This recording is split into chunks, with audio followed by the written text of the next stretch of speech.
नमस्कार। भोग सको तो भोग लो, भाग सको तो भाग लो। ये दो सूत्र हैं जीवन के। भोग सको तो भोग लो। इस सूत्र का अर्थ हर बात को भोग लेना। जैसे कि हमारा शरीर है, अगर हम उसको भोगना चाहें तो आपका शरीर हमेशा रोग मुक्त होना चाहिए।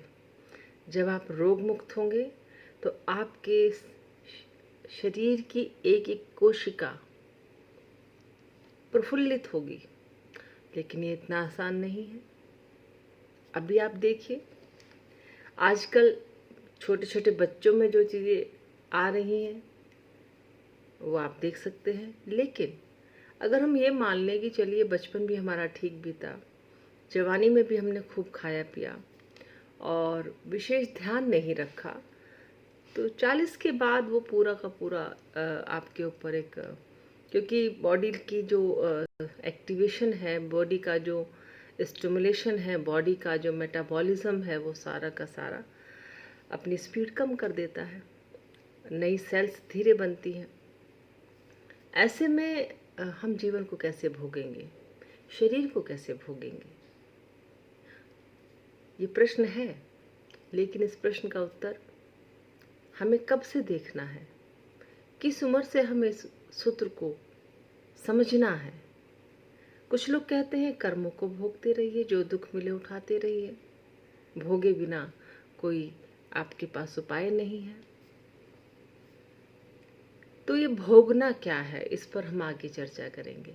दूसरा शब्द है भाग सको तो भाग लो। इसमें दो अर्थ निकलते हैं। सहभागिता वाला, यानी कि आप उसमें भाग लीजिए, जैसे प्रतियोगिता में भाग लेते हैं। और एक है भाग जाना, यानी कि पलायन कर जाना। जो भी समस्या आएगी, जो भी अच्छा बुरा लगा आपको किसी ने कुछ कह दिया, आप वहां से भाग लिए। आपके परिवार में झगड़ा हो गया, आप वहां से भाग लिए। किसी ने अपने माता पिता को छोड़ दिया, किसी ने अपनी बहनों को छोड़ दिया, किसी ने अपनी पत्नी को छोड़ दिया। ये भागना हमने किया है।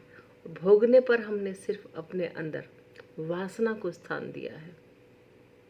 शरीर के कुछ अंगों का आनंद लेने के लिए हम पूरे शरीर का सत्यानाश कर लेते हैं। वो आनंद भी किस अवस्था में लेना चाहिए, हमारे शरीर में कौन सी चीज़ें होनी चाहिए इतनी, जिससे कि हमारे चेहरे की रौनक, हमारे जीवन का सौंदर्य ना जाए। मैं चाहती हूँ कि ये जो दो सूत्र हैं, इन्हीं सूत्रों पर हम आगे बात करें। कारण है कि आपकी जो मन की बात है, वो मन की बात इसी तरह की बातों से बनी है कि हम जीवन को कैसे समझें।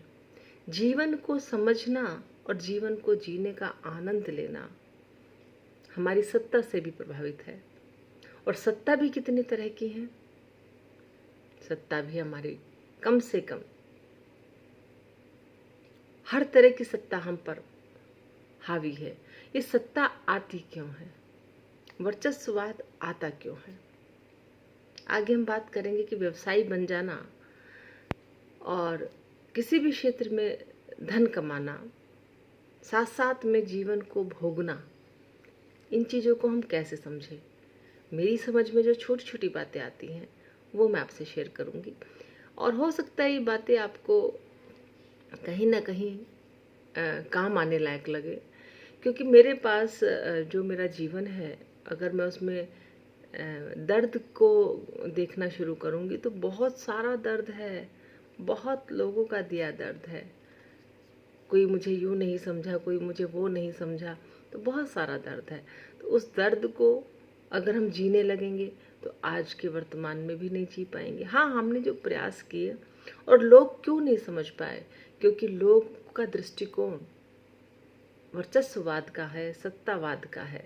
ये सत्ता क्या है, ये सत्ता हमारे जीवन को इतना ज़्यादा डिस्टर्ब क्यों करती है। हमारे परिवारों में भी सत्ता होती है।